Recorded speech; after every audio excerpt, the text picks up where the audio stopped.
บสู้พวกไม้บางคนต่างกันนี้ไงนี่พวกยังวันจุดนี้เราไปต่อทำไมไงนี่มันจังประบอบต่างกันนี้ปีระเบียบดะเทชบอกไอ้บ้านเติมเตยโอ้บางคนต่างกันนี้ส่งบางนี้ก็ได้ช่วย support ใน channel Telegram និង Facebook Page របស់ខ្ញុំអ្នកមកផង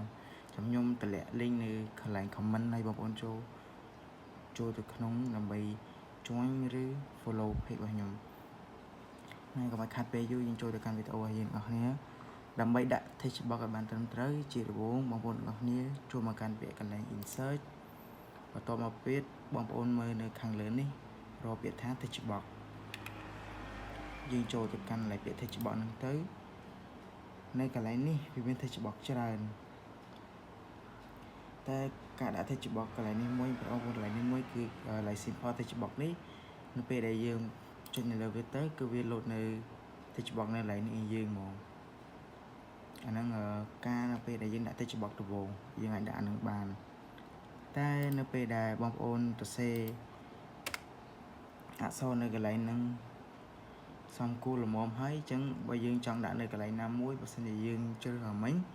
វានឹងដាច់អក្សរឬមួយក៏អក្សរយើងរចនាទៅន័យទៅហើយបើយើងចង់ឲ្យវាដាច់យើងអាចចូលមកកន្លែងពាក្យហ្នឹងម្ដងទៀតចូលរើស text box មកវាមានពាក្យកន្លែងនេះអាច draw text box ហើយថាយើងអាចយកចុចពាក្យហ្នឹងទៅយើងអាចយកមកគូនៅកន្លែងណាមួយដែលយើងចង់បានខ្ញុំឧទាហរណ៍ខ្ញុំចុចកន្លែងនេះមួយទៅខ្ញុំចុចហមចង់គូកន្លែងនេះហ្នឹងហើយអញ្ចឹងខ្ញុំគូទៅវានៅកន្លែងហ្នឹងមកអញ្ចឹងវាបាត់អក្សរដល់ពេលដែលយើងទៅសេនៅកន្លែងណាមួយនោះទេហ្នឹងហើយ